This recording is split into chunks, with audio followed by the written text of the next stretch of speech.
Diretamente da Casa Livre, está começando agora mais um episódio do Livrescast, o seu podcast com as melhores conversas sobre liberdade no Brasil.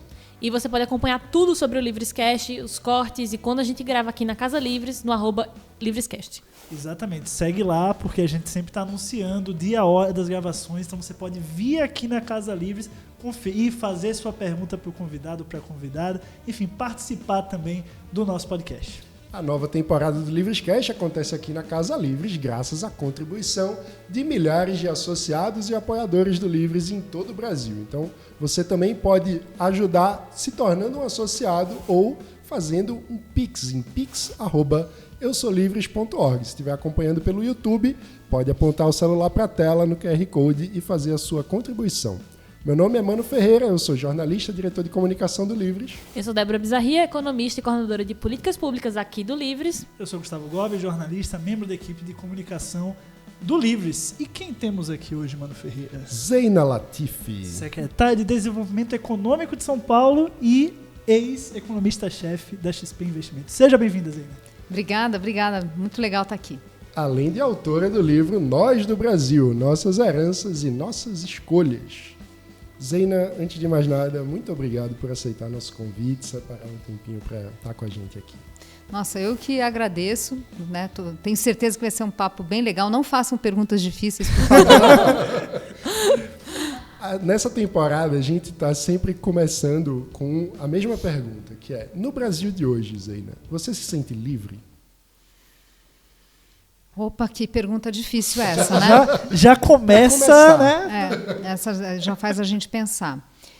Olha, eu vou responder de uma forma um pouco indireta. Da seguinte forma, eu entendo que o meu sentimento de liberdade, ele não vai ser pleno se eu não enxergar como um valor da sociedade.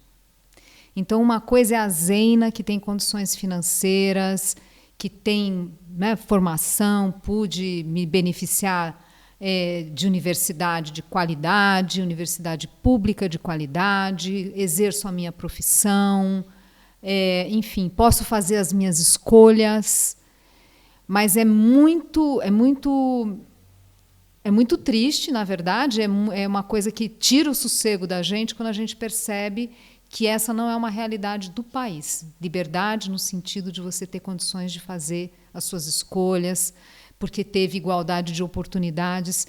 Eu acho que não dá para a gente ficar alheio à realidade do país, né?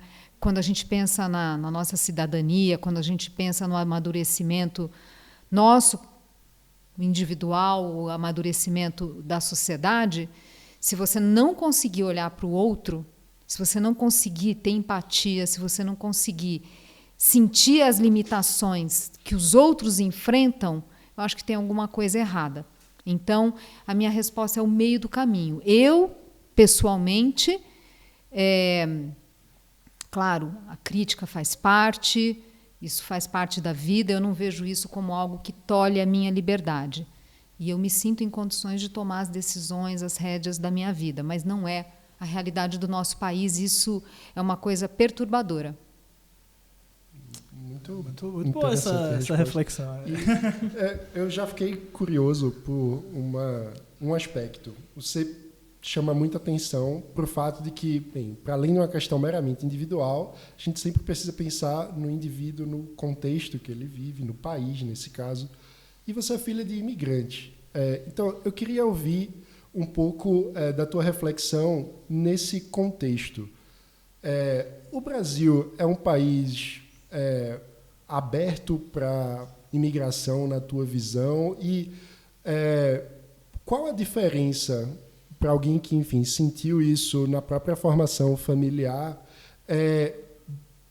cultural, do ponto de vista da geração que imigra e da geração que nasce no Brasil nesse contexto? Olha, a migração, no caso do meu pai, né, meus avós maternos migraram para o Brasil nos anos 30, meu pai, migração mais recente, ali, final dos anos 50, então mais recente, mas eu acho que já é um retrato muito diferente da migração atual.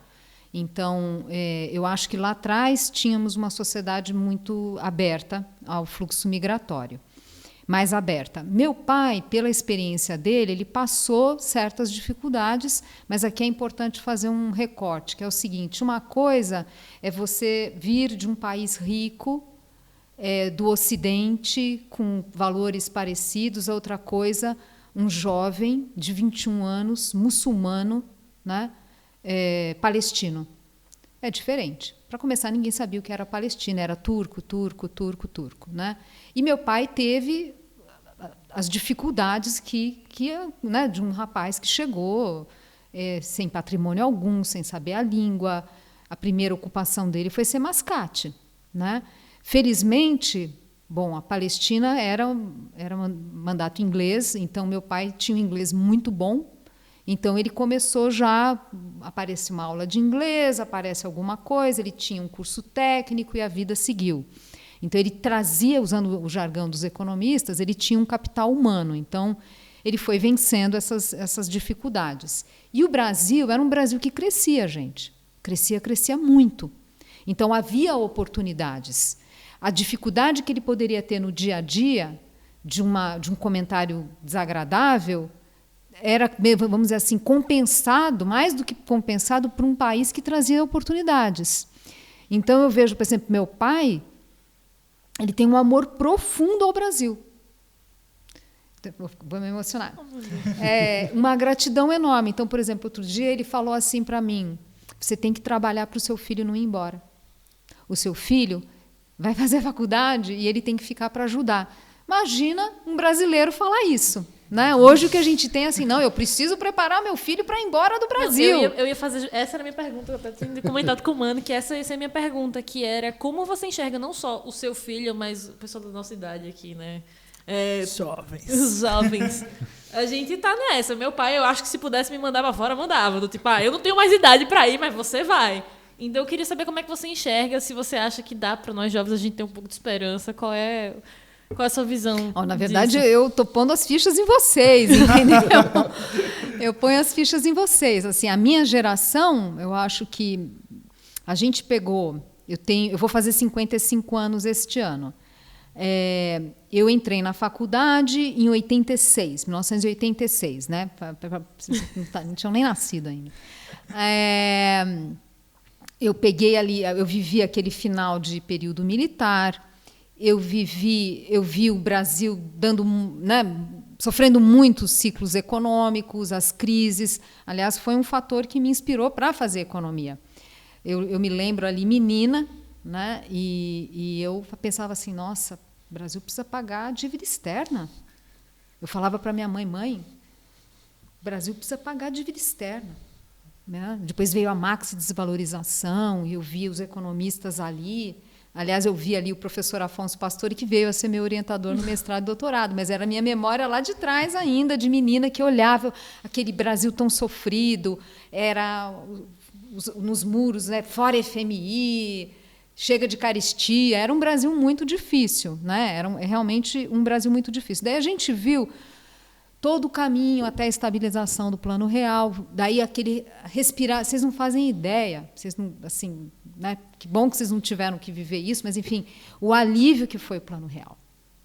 A construção institucional do governo Fernando Henrique era respirar aliviado, né?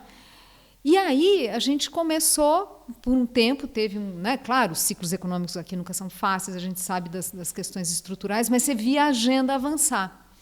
E aí, quando a gente vê nos últimos anos tanta cabeçada, né, tantos erros de política econômica, e às vezes não por falta de alerta, então é muito frustrante para a minha geração isso. Porque parecia que a gente estava indo para um país que vai dar certo, não no sentido que rapidamente vai ficar rico, mas que a gente consegue se descolar um pouco, consegue se distanciar um pouco dos países de renda média, enfim, dos vizinhos da América Latina, e aí isso não acontece. A gente está, desde na década de 80, crescendo menos que a América Latina. Então, isso é muito angustiante para a minha geração, né? Agora, o que eu vejo, e esse é um ponto que eu discuto no livro, é que, apesar de todos os ruídos, enfim, a gente tem uma melhora no debate público que é uma visão assim, olha, precisamos ter mais cuidado com a ação estatal, precisamos ter regras do jogo mais estáveis, mais transparentes, critérios mais claros para a mudança das regras do jogo, maior liberdade para empreender, deixar o setor privado florescer, né? E isso, ainda que o crescimento dessa visão tenha vindo, na minha visão, em boa medida por causa do colapso que foi na economia, a recessão de meados de 14 e 16, ainda que isso tenha sido um fator. Quer dizer, pagamos um preço alto, quer dizer, precisou ter um grande desastre de uma contração do PIB de 8%, uma recessão prolongada, que certamente reduziu o nosso potencial de crescimento estruturalmente, quando a conjuntura é tão severa que prejudica o estrutural. Mas isso, por outro lado, trouxe esse vento de, olha, tem alguma coisa errada. A gente precisa rever política pública no Brasil. E é a geração de vocês que está fazendo isso. Então, a minha geração esse pensamento estava muito limitado, poucas pessoas, né? O pensamento, vamos dizer assim, o debate público no Brasil ficou por décadas, e muitas décadas, dominado por uma visão mais intervencionista. Veja, não se trata de falar quem está certo, quem está errado, mas você precisa ter o debate arejado, e mais do que isso, um debate qualificado, né? Que não se trata de defender uma bandeira ou outra, mas de ver assim, funcionou? Sem dogmas. Tal política pública é de direita, é de esquerda, não importa. Ela, ou chamada de direita e esquerda, porque eu também não gosto dessas separações, né? Senão fica uma coisa esquisita, mas, enfim, ditas de direita, ditas de esquerda, funcionou? Teve o impacto desejado? Havia outras alternativas? Isso é ter um debate público qualificado.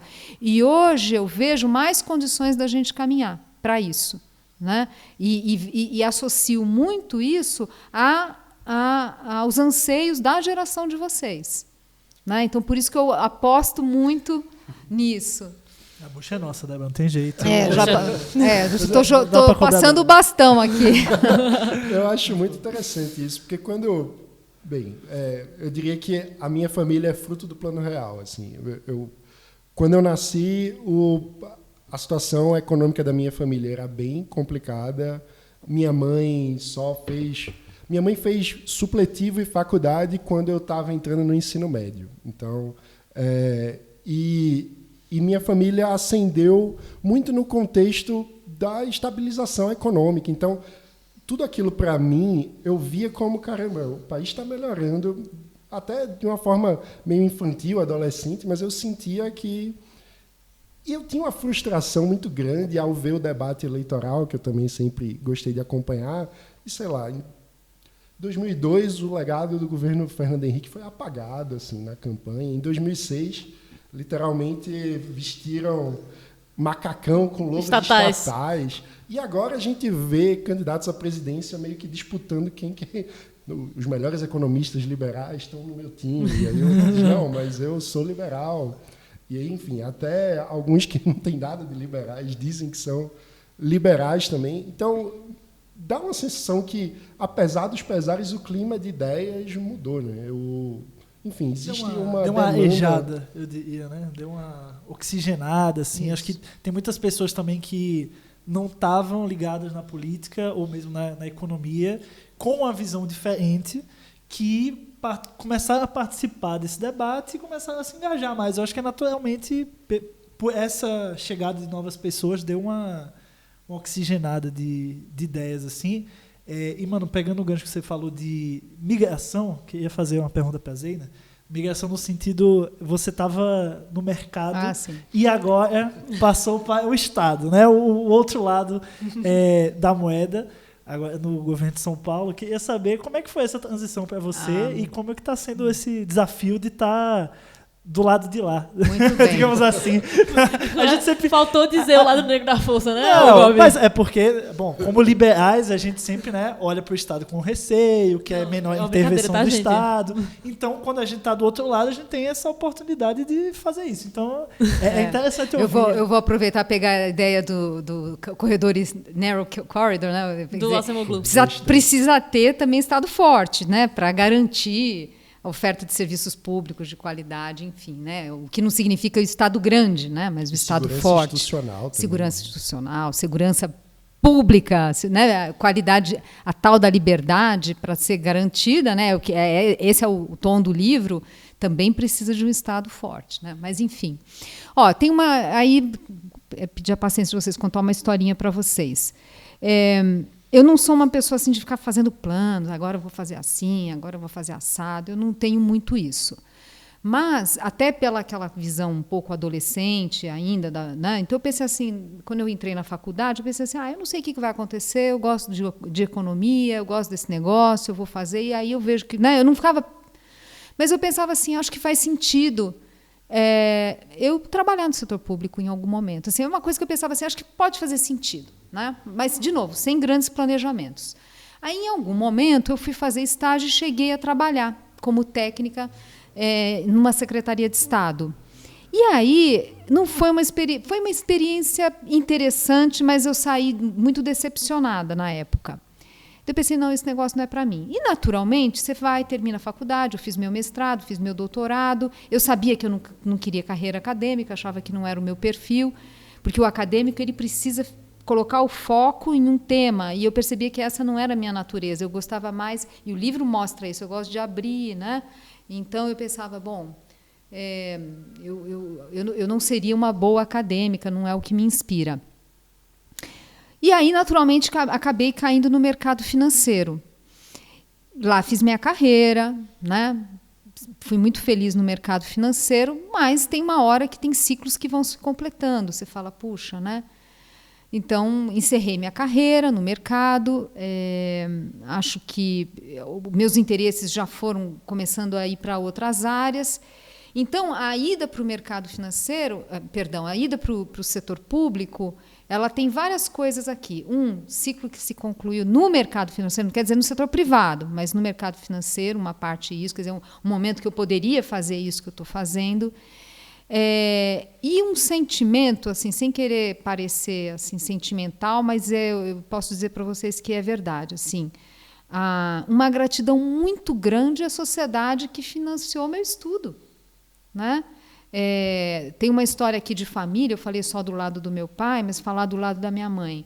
Minha mãe era de uma família muito humilde, meus avós analfabetos, né? Uma família muito humilde, veio para o Brasil, mão de obra barata, né? Mão de obra braçal, na construção de São Paulo. Então, meu avô paterno, quando ele veio para colocar dormentes na estrada de ferro, que era a expansão, né, da Sorocabana. Então, uma família muito humilde. Mas, como todo imigrante, tem essa coisa... O imigrante ele tem uma característica diferenciada. Então, sempre valorizou o estudo. Então, a minha mãe, ela se beneficiou de todo o investimento da educação que o Estado de São Paulo já começou a fazer antes, na verdade. Né? Na virada do século já começou. A gente pode discutir o quão ambicioso foi, se podia ter feito mais ou menos. Isso está no livro, que é um trabalho do Renato Colistetti, que eu cito no livro, que estuda esse assunto profundamente, mas o fato que teve. Então, a minha mãe pôde, lá no interiorzão de São Paulo, ter acesso a boas escolas e ingressou na USP. Então, imagina, numa época que uma mulher frequentar a universidade não era algo tão comum, ela veio e fez o curso de biologia, na época se chamava História Natural, de pais muito humildes. Né? Bom, eu também estudei na USP, fiz meu mestrado, fiz meu doutorado com financiamento da sociedade. Então, isso sempre foi uma coisa que me trazia assim, um senso de responsabilidade de alguma forma, em algum momento eu pensava assim, em algum momento eu preciso devolver para a sociedade. Então, foi juntando tudo isso, a oportunidade que o governador me deu, né, o Rodrigo Garcia, com um desejo de reavaliar a carreira ou ver outras experiências, ter outras experiências, mas eu confesso que também um desejo, de alguma forma, tentar devolver para a sociedade, através do meu trabalho, que eu espero ter competência, ou mais do que competência, que eu tenha capacidade, sabedoria para entregar ali esse Estado que possa funcionar melhor, que funcione melhor. Falando sobre a melhoria do debate público, que você termina até o livro numa nota mais otimista, assim, eu fiquei bem feliz com isso e ao mesmo tempo, poxa, então, se ela está vendo uma luz no fim do túnel, que bom. Podemos ver também, Podemos né? ver também. A esperança. A esperança. Você fala muito sobre o debate, e eu sou economista do time, então eu vou falar sobre isso.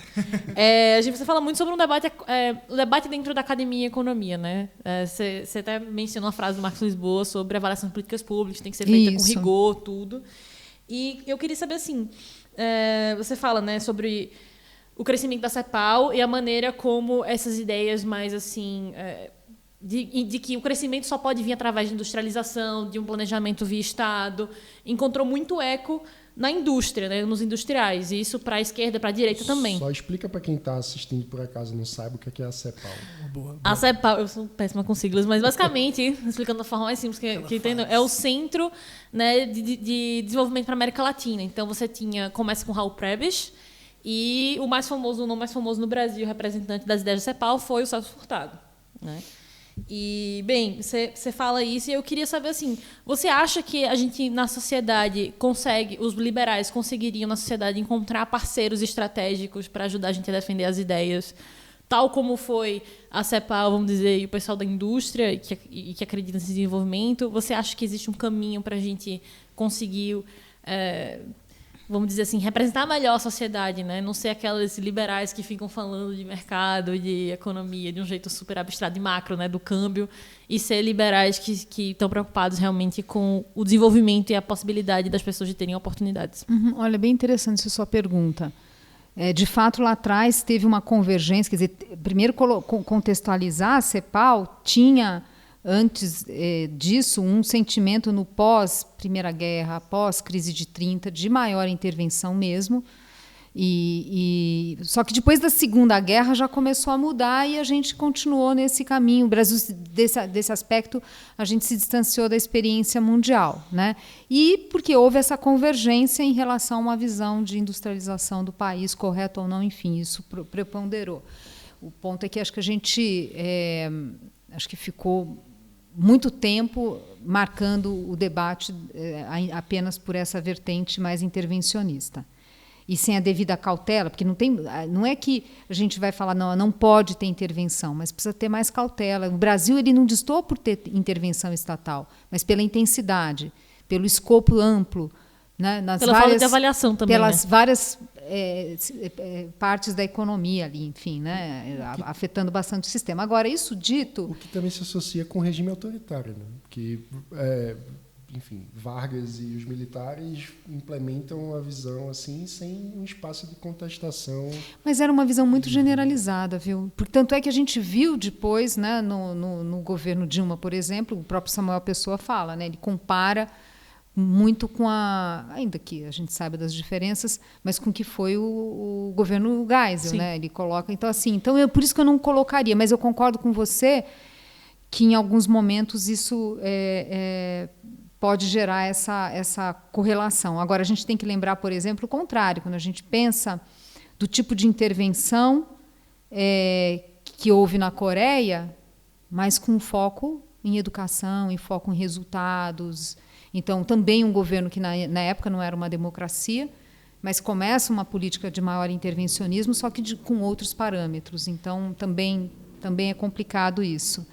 Mas o que eu queria dizer para vocês é que, de novo, aqui acho que eu corro o risco de ser repetitiva, mas o que eu percebo é que a gente tem, por exemplo, quando a gente pensa no setor produtivo hoje, ele é muito mais diverso do que no passado. Hoje você tem setores muito mais dinâmicos, que veem a necessidade de ter uma maior inserção, que querem inovar, que veem a inovação como algo da sua estratégia competitiva, que buscam caminhos para driblar, né, às vezes, esse difícil ambiente de negócios.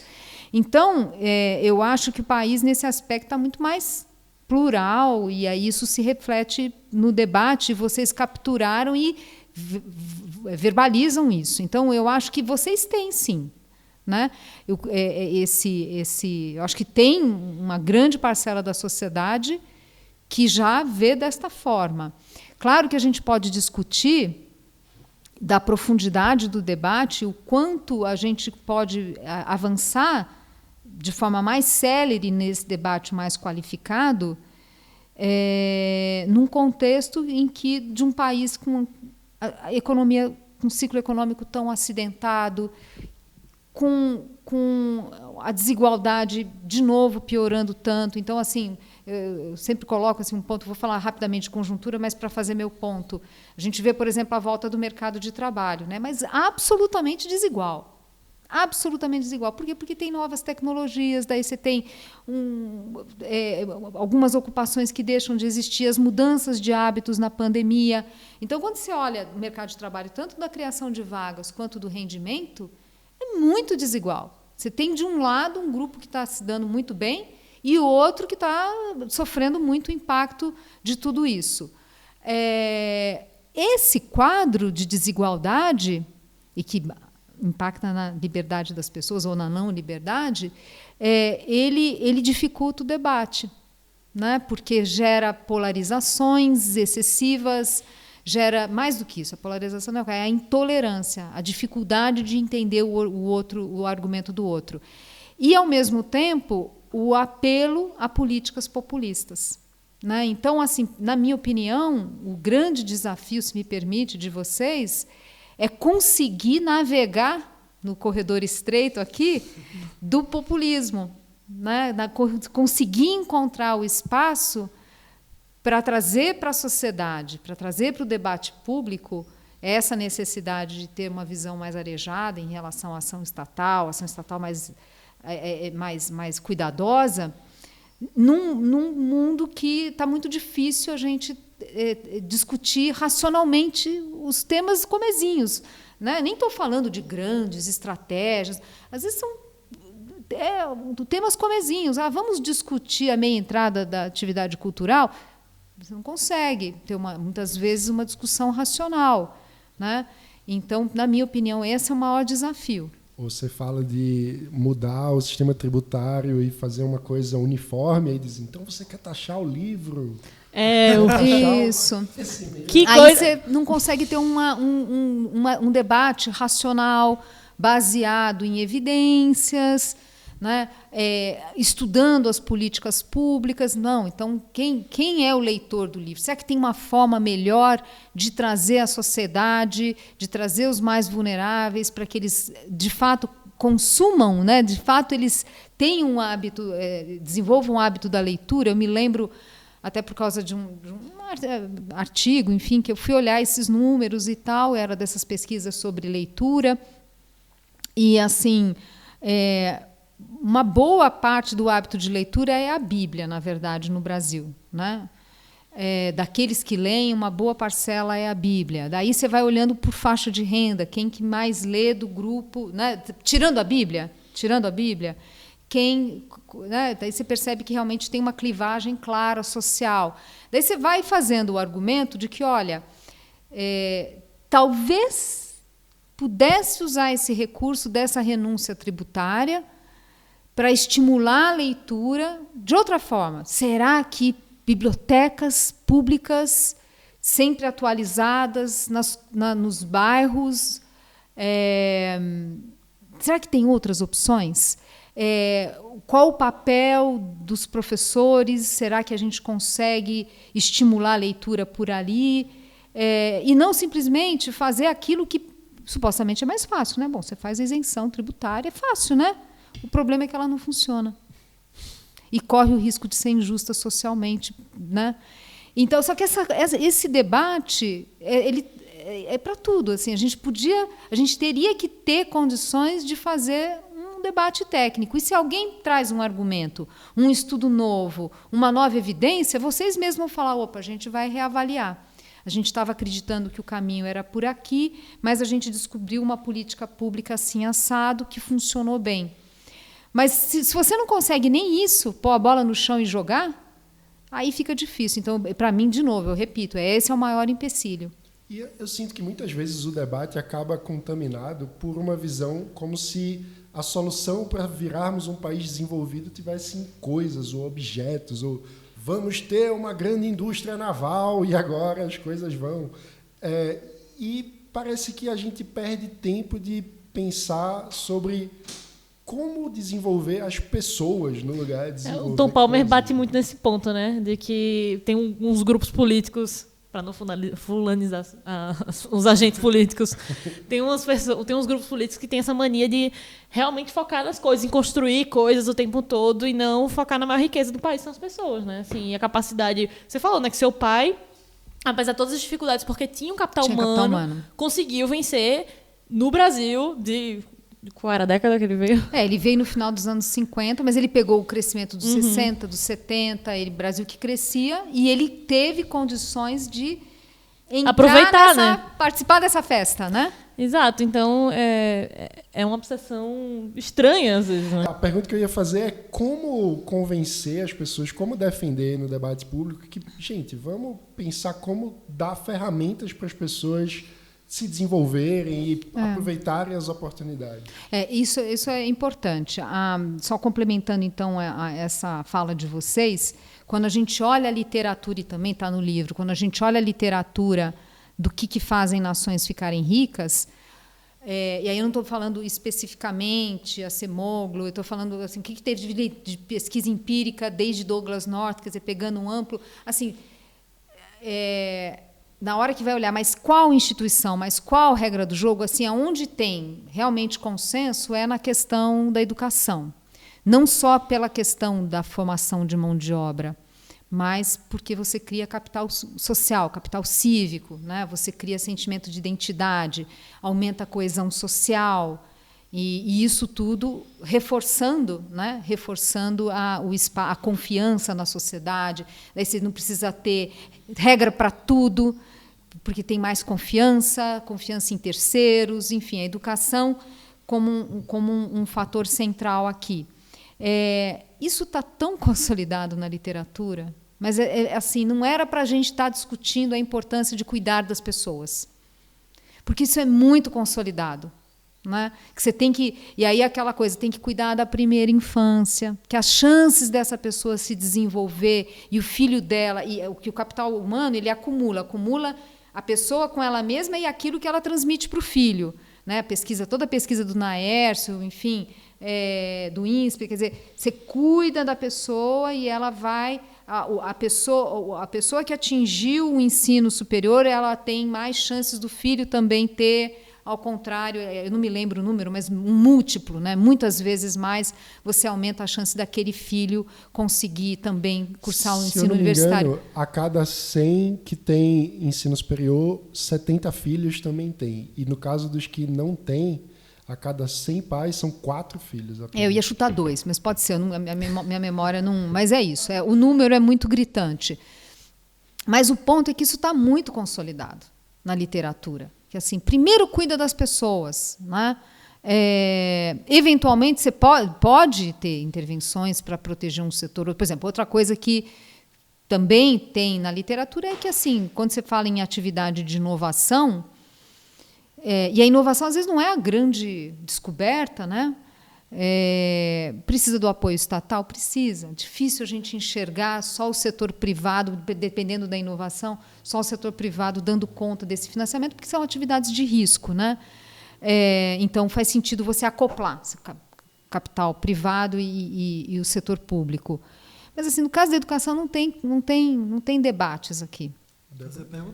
Não, eu estava pensando aqui, mas voltando para o tema da educação, uma coisa que me deixou curiosa foi que você menciona, né, que o Celso Furtado e principalmente o pessoal mais heterodoxo parece não dar muita atenção para a educação. Esse é um ponto assim, esse livro é importante colocar, que tem muita reflexão minha, mas eu pego muita coisa de muitos autores e vou fazendo construindo esse mosaico. Esse é um ponto que é difícil rebater o Samuel Pessoa, mas esse é um ponto do Samuel Pessoa que é um profundo estudioso. Nosso né? amigo também. Está aqui Com no certeza. Livrescast, em breve. Já fica o jabá aí. E ele está se aprofundando muito, ele se aprofundou muito nesse tema de estudar realmente toda a produção do Celso Furtado, e o Celso Furtado tem uma grande influência, né, nessa visão que a gente chama nacional desenvolvimentista.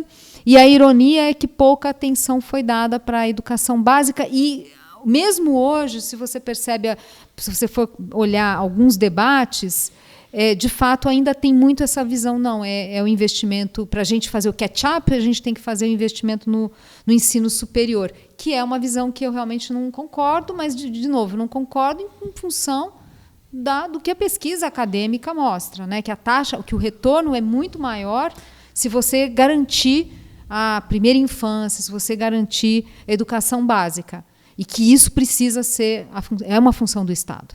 Infelizmente, ainda é a visão que predomina no nosso Estado. A gente gasta muito mais com o ensino superior do que com o ensino básico no Brasil, proporcionalmente. Sim. Bom, no todo ainda não, né? No todo não, mas é uma parcela. Quando a gente compara o Brasil com o resto do mundo, sim. A gente, quando compara com o OCDE, países vizinhos, é mais desequilibrado. Veja, de novo, eu não acho que a gente tem que chegar e condenar, não, esse modelo está errado, mas a gente tem que começar a ter métricas para avaliar qual a melhor decisão aqui, né? Eu acho que é muito mais isso, uma visão pragmática de ver, olha, funcionou, está funcionando, as nossas universidades estão, de fato,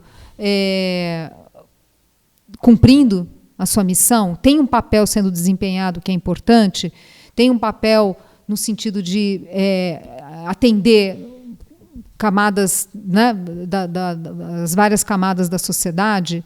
Então, eu acho assim, não pode ter muito dogma aqui, é olhar, está funcionando, não está, dá para melhorar. Eu penso dessa forma. Uhum. Você acha que, de uma forma geral, a gente tem um problema de economia política na concentração de gastos com a população mais velha e em detrimento da primeira infância enfim. Conflito distributivo, né? Exato, o conflito distributivo pesando em favor da Previdência, por exemplo. Bom, as reformas que a gente foi tendo da Previdência, que é a última certamente, né, ajudaram a reduzir esse hiato, mas ele ainda existe, né? Ele ainda existe. A gente, aquela combinação de uma aposentadoria cedo em relação à nossa demografia atual, com regras mais favoráveis no funcionalismo, tudo isso exacerba essa avaliação. Claro que a reforma ajudou a diminuir.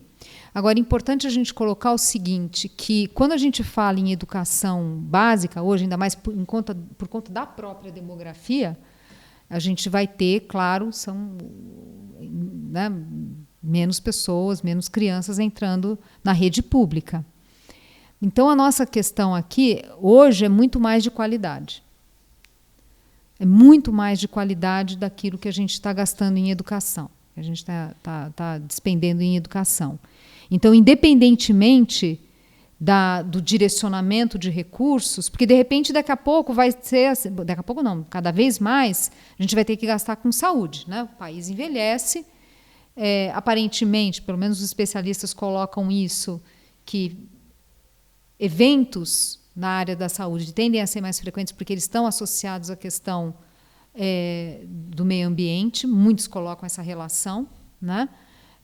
Então, se a gente junta tudo, envelhecimento da população e a maior frequência de eventos na área da saúde, pandemias e tal, o gasto com a educação vai ser muito maior, né? Então, só a ponderação que eu falo assim... Com saúde, no caso. Com saúde, Mas o que eu estou querendo dizer é o seguinte, qualquer que seja o gasto com educação, ou com a primeira infância, que tem que ter, eu acho que hoje o nosso maior dilema é a qualidade da gestão, quer dizer, o quanto a gente está entregando à luz do que a gente gasta, porque daí realmente, no comparativo, a gente está mal na fita. Para aquilo que a gente despende em educação, vocês sabem disso, a entrega ela é muito aquém do que a gente observa na experiência internacional. A outra coisa é que, saindo da questão da educação, a pobreza ela é muito mais, daí sim, entre as crianças. Então, as famílias com filhos, mães que muitas vezes são chefes de família e que não têm serviço público à altura para garantir que ela saia da pobreza e seus filhos também. Então, se a gente for pensar assim, E aí, sempre assim, é quantidade e qualidade, quantidade e qualidade. Tem que ter transferência de renda, tem que ter política focalizada e garantir igualdade de oportunidades. Então, se você for pensar assim, uma mulher da periferia, que é chefe de família, que tem filhos, quando a gente olha os dados, de fato, o número de crianças é maior, a fertilidade é maior nas camadas mais populares. Aí, se ela não tiver creche, se ela não tiver garantia que tem escola integral para o filho, que o filho vai estar bem cuidado, que ela não tem infraestrutura, saúde, enfim, todos os serviços que tem que ter, ela tem que se deslocar muito para trabalhar. Não consegue. Isso é perpetuador de pobreza. Então, esse cuidado no gasto público, qualquer que seja a quantidade aqui, mas eu estou insistindo nessa questão, porque hoje nós temos uma questão de dificuldade na focalização e garantir a boa gestão desses recursos, né? Então, são coisas que se somam. Um ponto que eu queria te ouvir também, quando a gente fala no debate sobre desigualdade no Brasil e também no meio liberal, muitas vezes as pessoas focam na desigualdade dos resultados e na desigualdade de renda e pouco na desigualdade de oportunidades ou de ponto de partida. Como mudar isso? Você tem algum... Vocês fazem umas perguntas... O pior é que eu estou com uma pergunta engatilhada aqui que também acho que vai ser bem complexa, mas vamos uma por vez. Olha, essa é a missão de todos nós, né? De vocês, a minha... que a gente precisa atacar a desigualdade de oportunidades. Não que a gente vá fechar os olhos para a desigualdade de renda, que exige políticas de curto prazo, emergenciais, que às vezes é emergencial que demora mais do que a gente gostaria. Claro que, né, não podemos fechar os olhos a isso. Mas quando a gente olha assim, que realmente faz diminuir pobreza para valer, né? Quando a gente viu toda a redução, melhora dos índices de Gini, redução de verdade de pobreza, o que os dados mostram é que as políticas de transferência têm um papel importante, mas é geração de emprego que faz a grande diferença, Só que a geração de emprego, claro, uma parte é a economia mesmo, mas uma parte é, de fato, a empregabilidade dessas pessoas, né? A educação, o acesso a boas escolas, a capacidade de se adaptar diante das mudanças do cenário, uma educação que dê essa capacidade da pessoa estar se requalificando, se adaptando às exigências do mercado de trabalho. Esse passo é essencial. Não quer dizer que você não vai fazer transferência de renda porque você não pode deixar ninguém para trás, de forma alguma. Mas a gente precisa ter um olhar mais rigoroso pela forma como a gente está tendo intervenção estatal no sentido de, né, de fato, caminhar para essa igualdade de oportunidades. E quando a gente... Desculpa, mas só aproveitando o gancho, quando a gente fala dessa questão da empregabilidade, parece que o debate... As pessoas ignoram que existe um muro separando a classe dos trabalhadores formais e dos informais, que acabam invisibilizados muitas vezes no debate quando a gente fala de direitos adquiridos e tal, e a gente esquece que tem milhões de trabalhadores em situação muito mais vulnerável que estão ali na informalidade e não conseguem acessar a formalidade e com isso entrar numa escalada de crescimento de riqueza e tal, né? Como fazer com que o debate sobre desigualdade traga luz justamente para o público mais vulnerável. Para pessoas em que, às vezes, a canetada não resolve, né? Exato. Que a luz do debate sobre desigualdade não fique sobre o grupo que tem um poder de pressão mais influente, mas sobre aquele que realmente mais precisa. Porque, Olha, você está trazendo vários pontos aqui, vamos ver se eu consigo responder. Quando a gente pensa em o sentido de controle social, né, quer dizer, a sociedade, as demandas da sociedade de fato se traduzirem em políticas públicas, faz muita diferença, eu discuto esse tema no livro, a classe média. Você tem que ter uma classe média representativa, homogênea, usuária de serviços públicos e que consegue ajudar a moldar as políticas públicas. A gente melhorou, mas nós não temos isso com muita força. Está melhorando, está aumentando. Na hora que a gente pega, por exemplo, grupos evangélicos que têm esse valor de prosperar, de empreender, isso ajuda muito, né? Então, o fato da gente ter o grupo que é usuário de serviços públicos está em condição de vida que não permite, quer dizer, não viabilize essa participação, não consiga gerar essa massa crítica para fazer essa pressão, vamos dizer assim, isso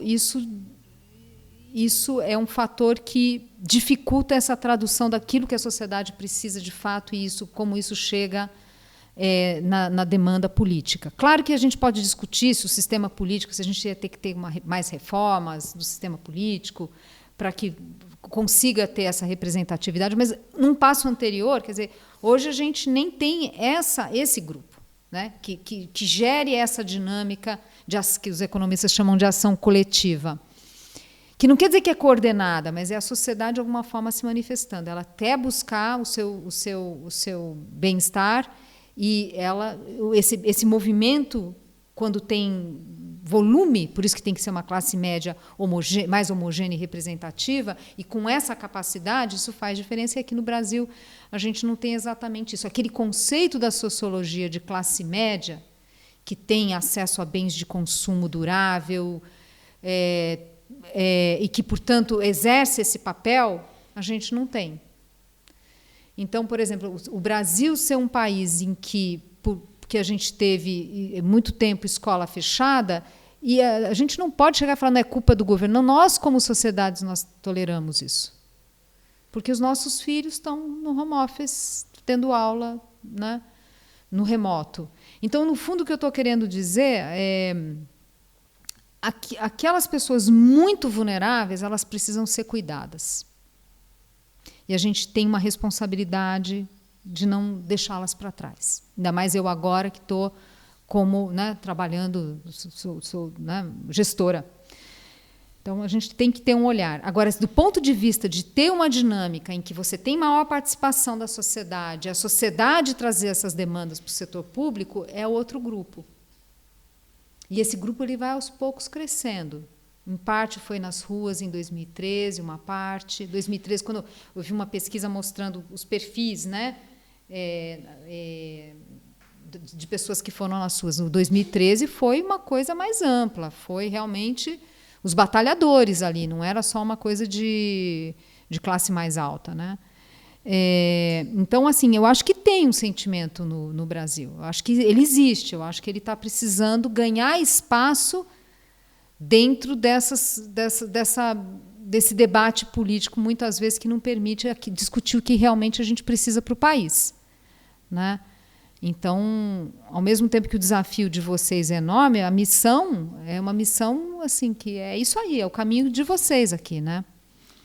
Bom, eu tenho uma pergunta para fazer. Pode parecer um pouco... Eu consegui responder? Eu não sei. Conseguiu, sim. Minha pergunta pode parecer um pouco abstrata, mas eu espero que não. Tanto o Mano, quanto Débora, quanto eu, somos bem bairristas, mas a gente tem que admitir que São Paulo, querendo ou não, é a locomotiva do Brasil. A gente tem... a gente está aqui, né? A gente está aqui para começar, né? Tem esse fator. Mas, assim, se você pega, por exemplo, durante a pandemia, o Brasil teve uma queda na economia, enquanto São Paulo conseguiu se manter, segurar, depois também, quando a pandemia foi passando, teve um crescimento maior. Você tem, por exemplo, o governador Rodrigo Garcia fala muito em proteger São Paulo da briga política que o Brasil está vivendo hoje, né? Então, existe uma coisa em São Paulo que, bom, o Brasil parece que não consegue repetir, não consegue replicar ou não tenta mesmo. E aí eu queria ouvir de ti o que você acha que o Brasil pode aprender com São Paulo. O que tem aqui que falta para o Brasil, na tua opinião? Olha, aqui eu vou ser mais generosa que você, porque a gente vê tantas experiências importantes, né, de políticas públicas bem-sucedidas. Então, eu acho que, sem me aprofundar nessa discussão, mas tem muitas coisas bacanas. Aliás, esse é um fator que mostra que tem concorrência na política, cada vez mais, e esse é um dos fatores que me traz assim uma certa esperança, né? O debate público mais arejado, né? Essa concorrência na política.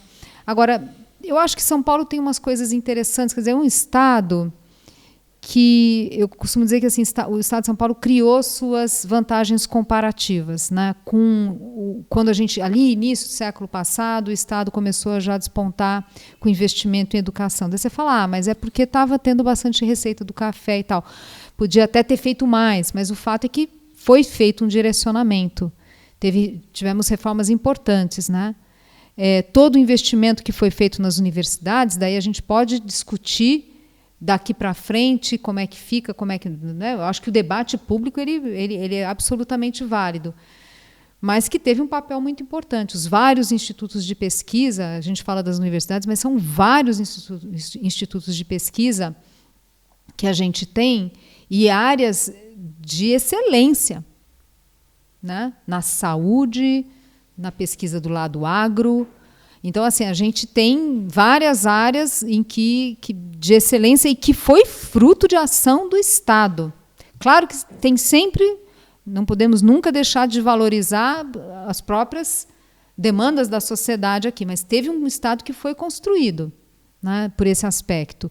E com esse foco em pesquisa, investimento em ciência e tecnologia, tivemos toda a discussão da vacina no Estado, mas de forma alguma também desmerecendo políticas públicas, que eu acho que a gente tem a aprender também dos outros estados. Mas você vê que toda a ênfase que eu dei foi a educação. Ninguém estava falando aqui de planos mirabolantes, de grandes estratégias, Não, foi investimento em educação.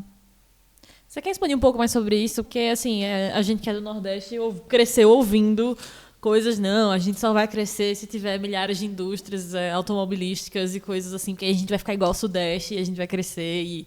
Então, eu queria que você falasse um pouco mais sobre essa mentalidade, essa cultura muito permeada, que está muito permeada no Brasil, de que o Estado tem que liderar o planejamento da economia e, enfim. Sim, às vezes, desculpa interromper, às vezes a imagem é como se São Paulo fosse desenvolvido porque tem as indústrias do ABC que fazem carros. E não o contrário, né? Que vieram para cá porque tinha oportunidades, tinha coisas que eles podiam explorar. Tem mercado, porque tem mão de obra. Exato, né? tem mão de obra não qualificada. Não significa que você não possa fazer políticas de incentivo aqui e ali.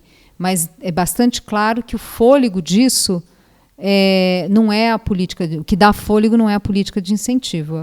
O que você fez antes para chegar lá. Né? Ter um ambiente saudável, um ambiente de negócio saudável, que eu acho que tem bastante coisa que a gente precisa fazer aqui, já colocando isso para vocês, mas enfim. Tem uma discussão que, de novo, desculpa, mas parece que eu estou quase pedindo para as pessoas lerem um livro, né? Mas enfim, está lá no livro. Mas tem que ler o livro, você lê o livro, por favor. Que essa discussão desse conceito dos economistas do Banco Mundial, da armadilha da renda média. Então, assim, quando a gente pensa um país sair da pobreza, você consegue fazer com que o país saia da pobreza? Você não tem setor privado, né? Tem uma dinâmica difícil. O país pobre também tem setor privado diminuto, né? Você tem ali um problema sério de falta de capital humano. Tudo isso marca um país pobre. Cabe ter intervenção estatal? Pode caber. Né? Você consegue tirar um país da... Aliás, a experiência mostra que teve muitos países. Quer dizer, aqui eu tenho que separar os países mais ricos, né? Os países que saíram dessa armadilha lá atrás, século retrasado, século passado. Outra coisa é a nossa realidade, de um país mais jovem. Então, assim, tem experiências... sei lá, pegar o caso clássico, Coreia. Ele foi lá, né? Coreia do Sul foi lá, grande intervenção estatal, o país saiu da armadilha da pobreza. Né? Aí tem as diferentes histórias. Né? Armadilha da renda média, perdão. Mas teve uma intervenção estatal em algum momento. O problema bom, e do que eu estou falando? É você ter acumulação de capital, você ter um Estado minimamente estruturado para cobrar impostos e fazer intervenção estatal com empresas, com proteções e também, certamente, o cuidado com a educação. Universalizar a educação. Então, isso faz parte, é cuidar do estoque de capital e da mão de obra. Dá para ficar rico só com isso? Provavelmente não. Aliás, a experiência mostra que não. Porque para um país, de fato, se tornar um país rico, ele precisa ter o setor privado. Mas para ter o setor privado, você tem que ter regras do jogo mais estáveis, mais amigáveis, mais saudáveis, né? Marcos jurídicos adequados, regras do jogo, né? Mais estáveis, previsibilidade, ciclo econômico mais estável. E o problema é que a intervenção estatal, com frequência, gera ciclos econômicos acidentados. Gastou demais, inflação, sobe os juros, recessão, cai a taxa de investimento, aí o ciclo econômico difícil, daí você não investe. Fora, enfim, às vezes, o desperdício, né? Que o dinheiro vai para um setor que não então, vai a nada. gente tem desde problemas de corrupção, passando por ineficiências na economia. E o problema é que, para você conseguir dar esse salto e trazer o setor privado, muitas estruturas que você construiu lá atrás, que fizeram o país sair da pobreza, né, vamos pensar, Getúlio Vargas, faz o país sair da pobreza, mas aí te amarra e não sai da renda média. Porque daí você fala, não, mas tem uma estrutura aqui, decisões do setor privado foram tomadas em cima desses incentivos, dessas proteções, desse desenho, agora você vai mudar? Então, não é fácil mudar fazer essa migração. Só que é a condição que a gente tem para o país, de fato, crescer mais, assim, porque, né, nessa ideia da armadilha da renda média, não é que a gente está numa armadilha da renda média, a gente está numa armadilha do baixo crescimento, porque a gente está crescendo menos que a América Latina. E, de novo, não é só crescimento, é o ciclo econômico muito acentuado. Então, no fundo, o que eu estou dizendo é o seguinte, uma coisa é a gente chegar e falar, não pode ter intervenção. Não se trata disso, mas qual intervenção? E saber a hora de suspender aquela política pública. Né? E aí que a gente se atrapalha, porque é muita intervenção, você vai criando grupos. E sem a cultura de avaliação, então é como se uma vez que tem essa política, acabou, é para sempre. Não pode mexer. Outra coisa que é um problema é que é o seguinte, você faz a intervenção e as consequências, vamos dizer, a fatura, com frequência demora a aparecer. Então, o problema da inflação, o problema da dívida externa, recessões que vêm depois. Então, outro dia falou que são bombas de efeito retardado. Isso, exatamente. E o problema é que daí a sociedade associa a intervenção, fica o saudosismo do Brasil grande, né? Naquela época que era bom, porque era o Estado que quando gente da esquerda fala, mas fulano era de direita, mas pelo menos tinha projeto de país. Mas não é? Então, isso atrapalha muito. Então, acho que uma das questões aqui nossa, enfim, vocês, quer dizer, é tentar trazer para a sociedade que as escolhas de política econômica nem sempre a materialização, para o bem e para o mal, nem sempre a materialização é rápida. Então, assim, você fez uma reforma trabalhista, tá vendo? Não adiantou nada. Agora a gente está vendo que faz diferença, porque às vezes demora, né? Não, inclusive, é só uma anedota que eu conto. O meu primeiro estágio, eu consegui, graças à reforma, ficou muito mais fácil contratar e foi como eu consegui meu primeiro emprego. Então, eu fui contratada logo depois. Só que, como muitas vezes demora e tem outras variáveis que precisam ajudar para ter essa materialização, a sociedade não consegue enxergar, às vezes, o benefício. Mas eu diria para vocês, assim, deixando uma fala assim, de uma confiança, que é o seguinte... Hoje nós temos uma sociedade mais atenta, eu acho. Né? Outro dia eu li um texto que falava assim, não, essa chamada nova classe média, ela não quer exatamente ter participação política, mas ela quer prosperar, ela quer consumir. Mas isso, de alguma forma, pode, quer dizer, mesmo que não seja um anseio de uma participação política direta, que vai se engajar num partido e tal, mas ela, no dia a dia, com seus anseios, demonstrando, quer dizer, de alguma forma isso acaba moldando a agenda política. E esse ponto é essencial, porque a gente fica achando que tem um político ali que veio de Marte, que todos nós somos uma sociedade superestruturada e tal, e o problema é que veio um político de Marte e não é bem isso. Quer dizer, tem sim uma influência da nossa demanda como sociedade. E a ideia é cada vez aumentar mais, né? Uma pergunta ali da plateia. A gente estava falando sobre a questão de sair da renda média, a nossa armadilha de baixo crescimento e renda média. E uma coisa que já falou algumas vezes foi sobre a questão do baixo avanço de produtividade no Brasil. Como a gente está com a produtividade estagnada há décadas e espaço acabou de educação, tributário. E o que mais você acha que está segurando a produtividade brasileira tão baixa? E como que a gente pode, aos poucos, avançar nisso? Acho que, com certeza, o principal é a reforma tributária. Sim. Mas o que mais você acha que é importante para a gente conseguir avançar em passos nessa questão?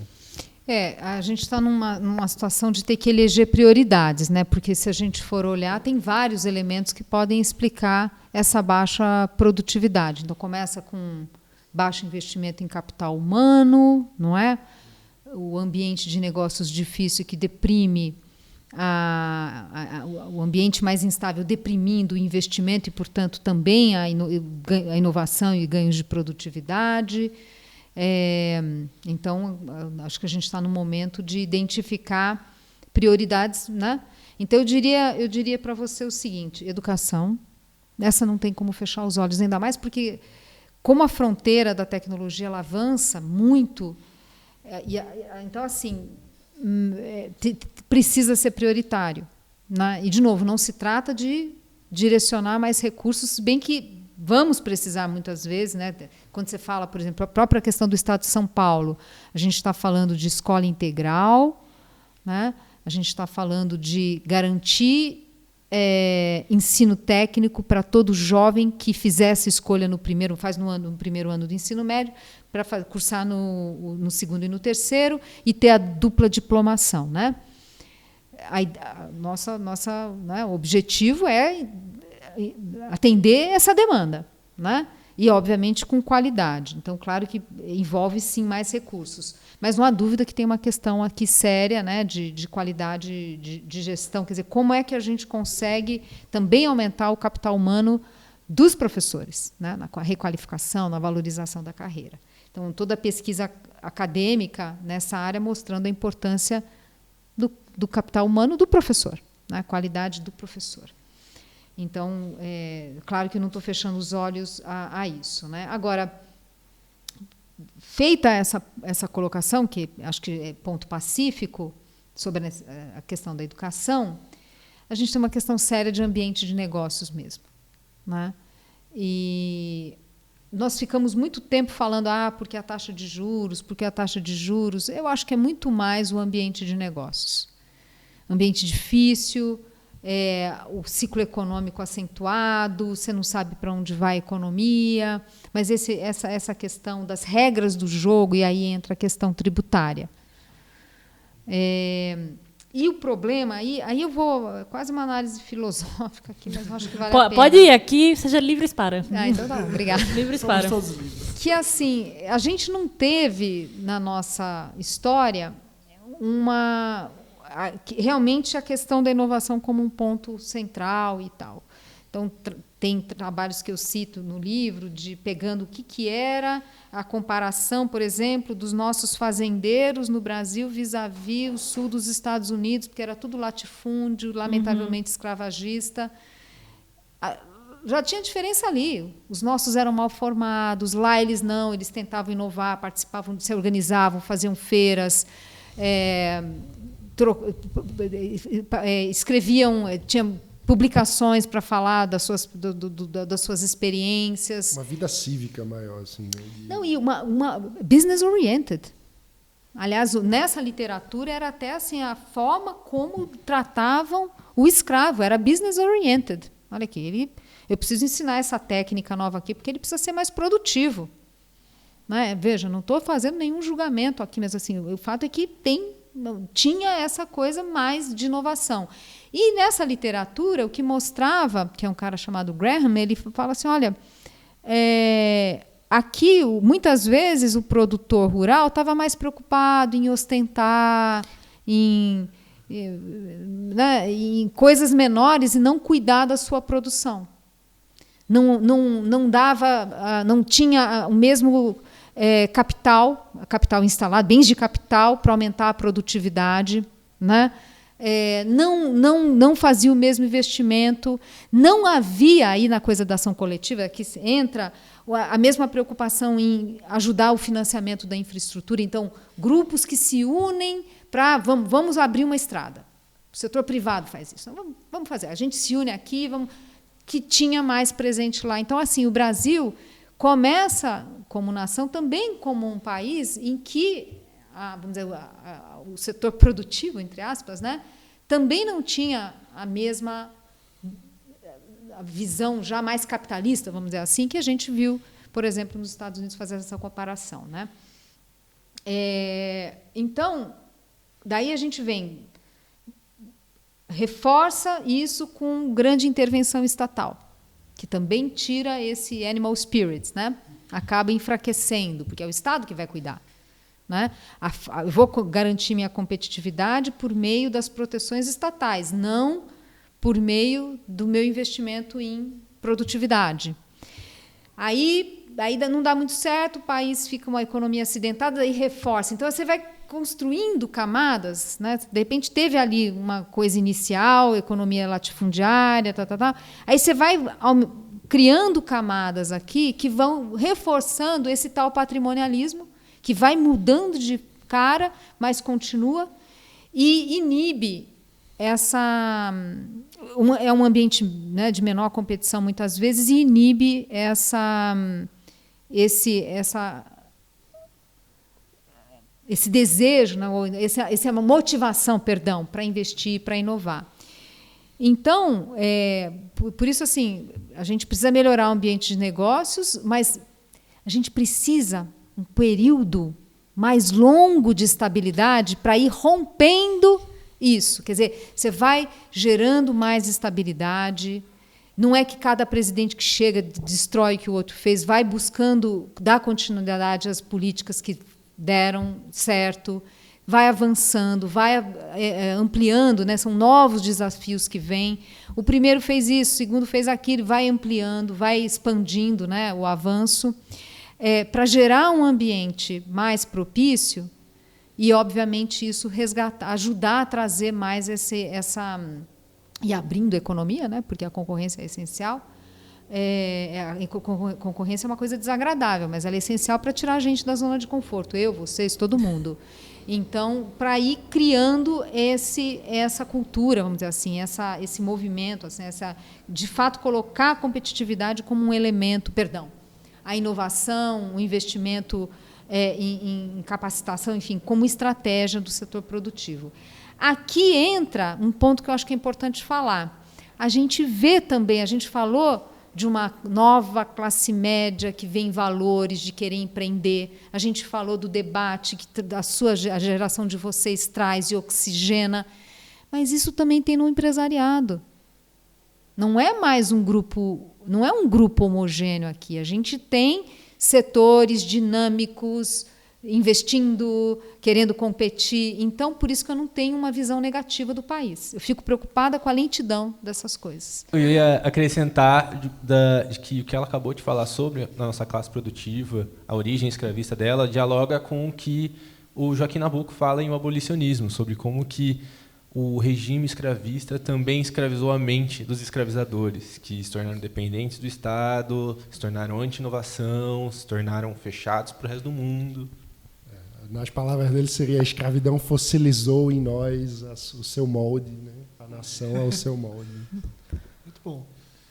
Enfim, precisamos, para rememorar Joaquim Nabuco também, ele dizia que mais importante do que vencer a escravidão como instituto jurídico seria vencer a obra da escravidão. Então, de certa forma, é o que a gente precisa continuar fazendo ainda.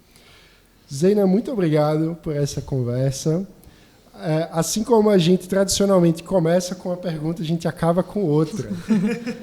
Lá vem. E é bom pegar o clima do episódio, que é, para você, o que é liberdade?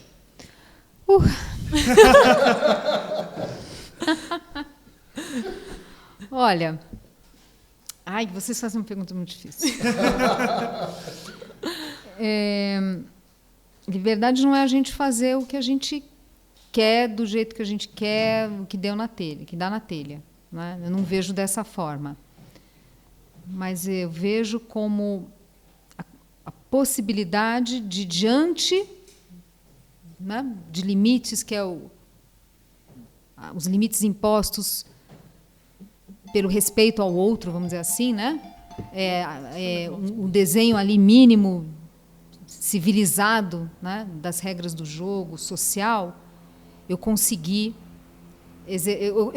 fazer as minhas escolhas, eu consegui ter condições, um Estado que permita fazer as escolhas, que permita as manifestações das pessoas, ainda que é claro que nós, como sociedade, a gente estabelece limites até onde pode ir, né? Mas das pessoas conseguirem fazer as suas escolhas para o bem-estar e, obviamente, respeitando o direito dos outros também, o direito da liberdade dos outros também. No fundo é isso, né?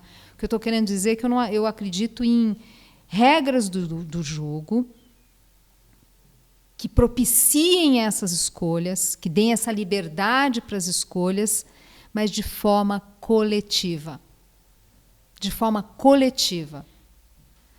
Em que, ao exercer o meu direito de liberdade, eu não estou, de fato, tolhendo do outro, né? Então, é um pouco isso. Quer dizer, por isso que eu não consigo enxergar o conceito de liberdade como uma coisa individual. A gente exerce individualmente, mas é um direito coletivo. Então, assim, eu quero fazer loucuras. Tá bom, você vai prejudicar os outros com a sua loucura? Então, não vai dar. Né? Então, eu entendo dessa forma. Eu quero poder fazer as minhas escolhas, eu preciso de um Estado, eu preciso de regras do jogo que me permitam, mas, é claro, garantindo que eu vou, mas tem que caber todo mundo nesse quadrado. Né? Ninguém pode estar fora desse quadrado. Se nessa minha manifestação, nessas minhas escolhas, eu estiver prejudicando, o Estado tem que cortar as asinhas e falar, não, você está prejudicando os outros. Né? Não dá para pôr fogo no teatro porque você acha bonito ver chamas, né? Porque você não pode, dentro de um cinema, é o exemplo que o Marcos dá, não pode, dentro de um cinema, berrar, né? Está na literatura. Berrar está pegando fogo. Né? Tudo bem, você acha que você está exercendo essa liberdade, mas não, isso para mim não seria... porque você está esbarrando, né, no direito dos outros também. Eu espero ter respondido. Essa é difícil. Me lembrou Nabucco de novo, que dizia: eduquem-se a si mesmos e aos seus filhos no amor da liberdade alheia. Exatamente, olha aí. Muito bonito. Nabucco vive. Zeina, muito obrigado. Muito obrigado também a você que acompanhou. Se você gostou do episódio, compartilha com seus amigos, se inscreve no canal, deixa o like, faz aquelas coisas todas. E apareça aqui na Casa Livres. Pois é, para acompanhar as gravações e você fazer a sua pergunta aqui a Zeina, para qualquer outro convidado que vem aqui no Livrescast. Muito obrigado e até a próxima. Até a próxima. Tchau, tchau.